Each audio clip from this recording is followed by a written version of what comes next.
Boa tarde a todos. Boa tarde a todos e a todas. Bem-vindos e bem-vindas à nossa aula de História para o segundo A e o segundo ano B. E vamos hoje, nessa nossa aula, conhecermos um pouquinho mais e revisarmos sobre o segundo reinado.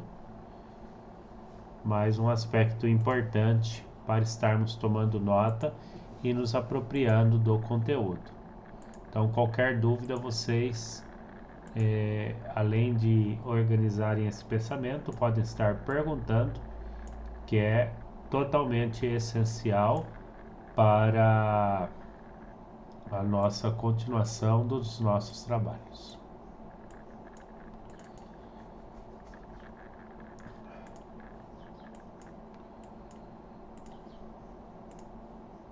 E vamos para os conteúdos e os objetivos. Tomando nota.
Conteúdo: fim do tráfico de escravizados, Lei Eusébio de Queiroz, abolição gradual da escravidão, políticas de terras do Império, a Lei de Terras. Como foco aqui, analisarmos os eventos históricos relacionados ao fim do tráfico de escravizados, a promulgação da Lei de Terras e a abolição gradual da escravidão. Avaliarmos criticamente os desdobramentos socioeconômicos da Lei Eusébio de Queiroz, da Lei de Terras e dos demais dispositivos legais que levaram à abolição e às políticas de imigração. Compreendemos os impactos da escravidão na formação do Brasil contemporâneo. Então agora vamos ter uma atividade de 5 minutos. Vamos aí. Como você sabe que a escravidão acabou no Brasil? Foi por meio de um longo processo. Vamos conhecê-lo. Leia o trecho do documento e reflita. O que significou esta lei de 7 de novembro de 1831? Vocês acreditam que ela realmente tinha sido implantada no país? Responda. Pense um pouquinho e responda.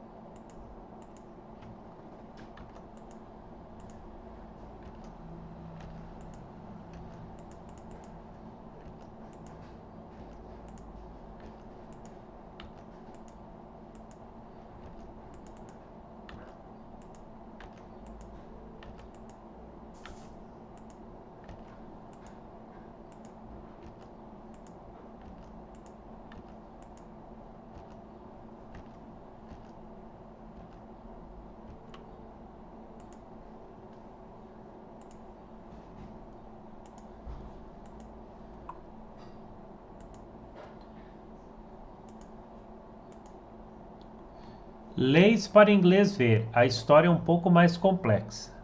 Talvez você já tenha ouvido falar que as leis para acabar com o tráfico negreiro e a escravidão do Brasil e Império tenham sido leis para inglês ver. O que isso significa? Normalmente essa expressão é usada para se referir a uma atitude que parece positiva, mas é feita apenas pela aparência. Na prática, disfarçadamente é mantido um comportamento que é considerado errado. Essa expressão tem origem no Brasil Império, na época em que a Grã-Bretanha pressionava os demais países para acabarem com a escravidão africana. O Brasil, em apoio à sua independência, assinou vários acordos com os britânicos para acabar com o tráfico de escravizados no país.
Até que o tráfico de escravizados efetivamente acabasse no Brasil, ocorreu um processo longo que durou décadas e colocou em conflitos muitos interesses. De um lado, o capital britânico que lucrava com o trabalho assalariado e industrialização. De outros, traficantes escravos que movimentavam um rico comércio mundial. Além das pressões inglesas, os senhores enfrentavam a resistência dos escravizados, como as fugas. Como nós temos aqui esse anúncio oferecendo recompensa para a devolução de escravizado de 1854.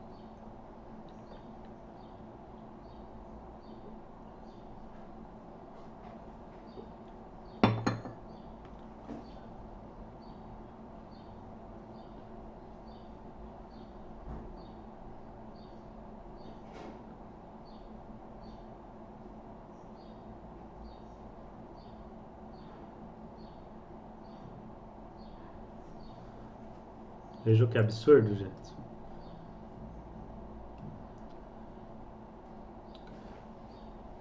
Havia também a luta de escravizados por liberdade, que enfrentavam o poder dos proprietários para manter a escravidão, fazendo o governo atuar a seu favor. Assim, a lei de 1831, que seguiu o tráfico de escravizados, não pôde ser considerada apenas uma prática para inglês ver, porque entre 1831 e 1835 o tráfico de fato diminuiu.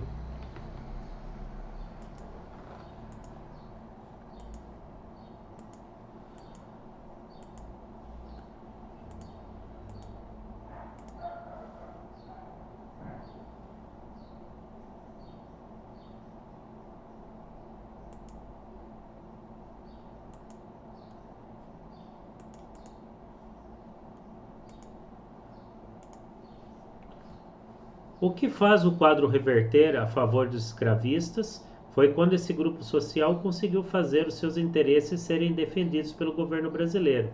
A partir de então, as autoridades passaram a aceitar as viagens e o comércio clandestinos. Essa prática durou até 1850, quando a Lei Eusébio de Queiroz novamente proibiu o tráfico negreiro para o Brasil. A partir de então, os navios negreiros e os traficantes passaram a ser de fato perseguidos. No entanto, os compradores e os proprietários escravizados não foram punidos. Ao contrário, o tráfico interno no país, trazendo escravizados do Nordeste ao Sudeste, ajudou a escravidão perdurar mais algumas décadas no Brasil. E agora a propaganda anti-escravista.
A imagem ao lado foi um dos instrumentos usados pelos britânicos para sensibilizar as pessoas para os horrores da escravidão africana. Foi a Sociedade Abolicionista Inglesa que produziu esta imagem.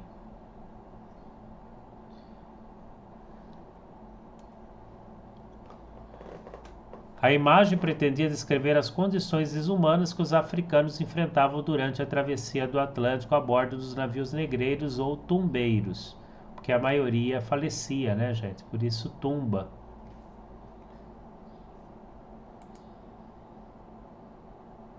E agora um pouquinho das leis emancipatórias de liberdade.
As leis que foram gradualmente reconhecendo a liberdade dos escravizados no Brasil tiveram algumas limitações. Foram resultado e, ao mesmo tempo, impulsionaram as lutas dos escravizados e abolicionistas por liberdade. Em 1871, a chamada Lei do Ventre Livre libertava os escravizados que nascessem a partir de sua promulgação. De todo modo, os escravizados deveriam permanecer junto aos senhores até os 21 anos de idade. Já em 1885 foi promulgada a Lei dos Sexagenários, que libertava os escravizados maiores de 60 anos, uma parte pequena da população. Depois de tanto ser protelada, veio a abolição. A lei, chamada Lei Áurea de 1888, acabou com a escravidão, porém não previu formas de subsistência e inclusão aos libertos. Retrato da mulher com a criança às costas e cestos de banana na cabeça. E agora vamos fazer o na prática, que são várias fontes, né, que nós vamos avaliá-las até o final da aula. Então vamos printar esta primeira parte. Leia as fontes nos slides a seguir. Depois discuta com sua dupla ou sozinho como é esta aula de expansão. Quais foram as disputas envolvidas na aprovação da Lei de 1831, que proibiu pela primeira vez o tráfico negreiro no Brasil? Quais são os mecanismos encontrados no país para resistir a esta lei? Registre as suas reflexões. Pense um pouquinho e coloque aí no caderno.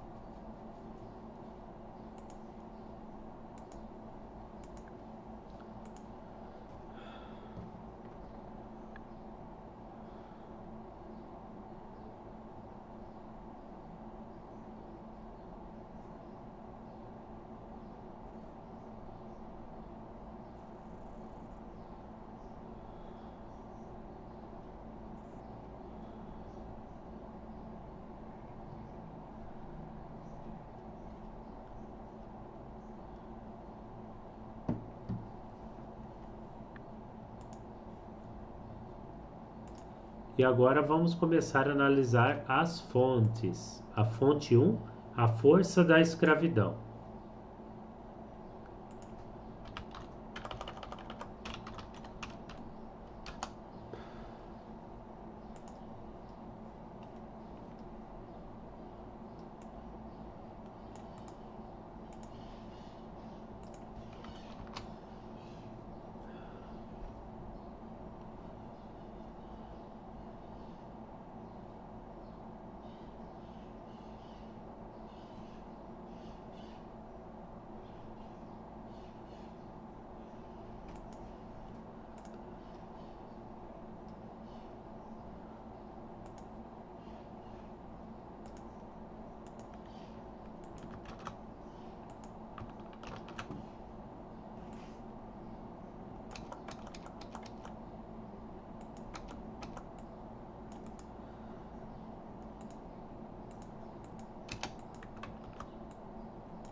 Agora a fonte 2.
correção agora, uma proposta.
Agora mais um tema da nossa aula: terra e trabalho. Como controlar a população?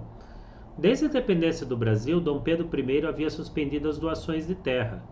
Essas eram uma prática do período colonial, em que as terras eram doadas para os nobres pelos reis portugueses, como as sesmarias. A partir de então, abriu-se uma indefinição no Brasil independente de quem seriam as terras no país: daqueles que tinham títulos de propriedade, os chamados seismeiros, ou daqueles que efetivamente ocupavam os chamados poceiros. Durante mais de 30 anos, essa questão permaneceu em aberto, com várias propostas que ainda não haviam sido implementadas até a década de 1850. Na década de 1850, chegou-se a uma definição que aumentaria ainda mais as disputas entre os que detinham o capital e aqueles que trabalhavam a terra, mas não tinham rendimentos suficientes para adquiri-la.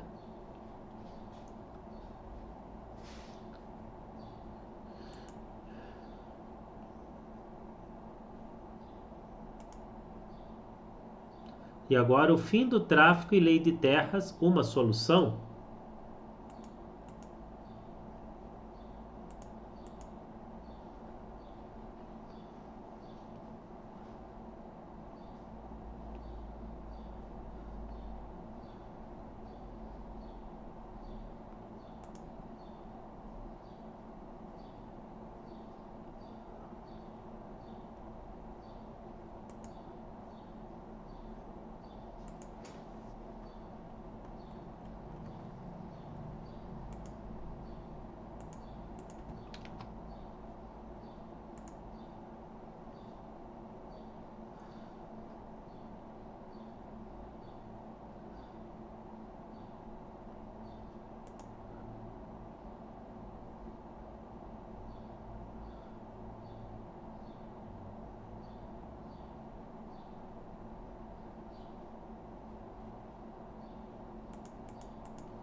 Em 1850, frente ao cenário internacional, o governo brasileiro definitivamente acabou com o tráfico negreiro, com a Lei Eusébio de Queiroz. No mesmo ano, foi promulgada também a chamada Lei de Terras. Ela visava regularizar a posse e a propriedade no país e estabelecer que a partir de então o direito e o acesso à terra só se faria por meio da compra. Esse mecanismo impediu que trabalhadores pobres, libertos e demais despossuídos tivessem suas propriedades. E agora vamos para mais uma análise. A partir de que data houve uma queda de escravizados da África no Brasil? Por qual razão isso ocorreu? Qual a relação entre a Lei Eusébio de Queiroz e a Lei de Terras, ambas de 1850? Registre suas observações. Nós vamos ver as fontes aqui, né? Eu peço para vocês printarem aí.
Vamos para as fontes. Fonte 1, tráfico externo e interno dos escravizados.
Fonte 2.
Fonte 3. Fonte 4. Vamos printando, gente.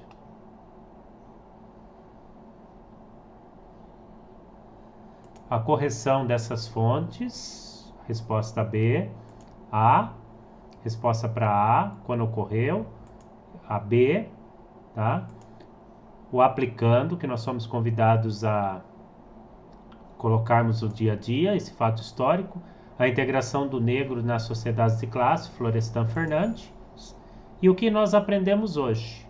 Os eventos históricos relacionados ao fim do tráfico escravizado, promulgação da lei de terra, abolição da escravidão. Avaliamos criticamente os desenvolvimentos socioeconômicos da lei Eusébio de Queiroz, das terras, polícia de imigração, e compreendemos o legado desse Brasil contemporâneo. As leis. E esse foi o nosso material digital. Tá bom, gente? Qualquer coisa me chame no chat ou na sala de aula. Abraço a todos.